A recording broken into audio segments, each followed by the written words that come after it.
Before, during those long, endless black nights, when Evelyn had been awake, sweating with fear and fighting visions of death and tubes and tumors growing, she had wanted to scream out for help while Ada slept beside her. But she had just lay there in that dark pit of her own personal hell until morning, likely to get her mind off that cold gun and pulling the trigger. She would close her eyes and force herself to hear Mrs. Threadgood's voice, and if she breathed deep and concentrated, she would soon see herself in Windsor Stop. She would walk down the street and go in Opera's beauty shop, and could actually feel her hair being washed with warm water, then cool, then cooler. After coming out, she would stop by to visit with Darwin's at the post office, and then on the cafe, where she could see everyone so clearly, Sam and Ruth and E.G. She would order lunch, and Walter Wings and Grady Kilgore would wave to her. Six and Onslow would smile at her, and she could hear the radio from the kitchen. Everyone would ask her how she was, and the sun was always shining, and there would always be a tomorrow. Lately, she slept more and more, and thought of the gun less and less.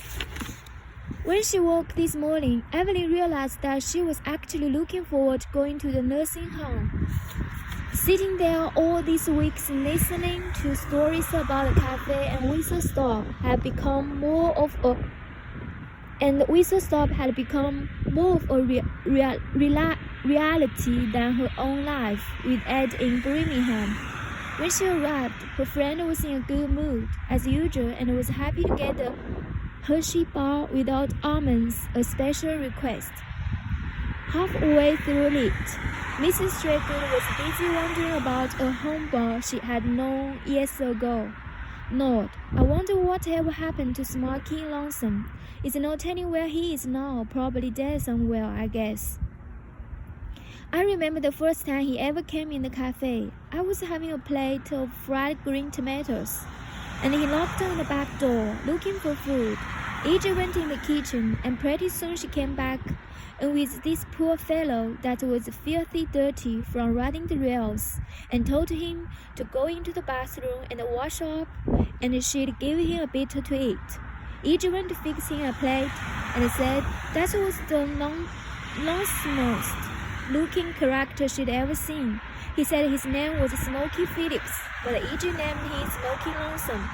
And after that, every time she'd see him coming off the road, she'd say, "Here comes old Smoky Lonesome. Poor old thing. I don't think he had a family," and Ruth and E.J. felt sorry for him because he was about half dead, and let him stay in that old shed. They had out him back of the cafe. Oh, he'd get the wanderlust every once in a while and take off 2 or 3 times a year, but sooner or later he'd show back up, usually drunk and run down, and he'd go out back in his shed and stay a while. He never owned a thing in his life. All he had was a knife and a fork and a spoon that he carried inside his coat pocket, and this can opener that he kept in his hat bag. Said he didn't want to be burdened down. I think that shed out back was the only place he ever had to call home, and if it hadn't been for Ruth and Age, he might have starved to death. But I think the real reason he kept coming back was because he was in love with Ruth. He never said so, but you could tell by the way he looked at her. You know, I'm thankful that man Cleo passed on first. It seems like a man can't live without a woman. That's why most of them die right after their wives do. They just get lost. It's pitiful. You take old man Dunaway, who's all here. His wife hasn't even been dead over a month yet, and he's already started losing all the women. That's why they're giving him those tranquilizers to calm him down. Thinks he's a Romeo, can you imagine?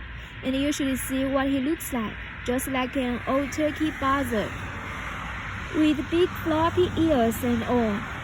But who am I to say? No matter what you look like, there's somebody who's gonna think you are the handsome. That's somebody who's gonna think you are the handsomest man in the world. Well, maybe he'll catch one of these old women yet.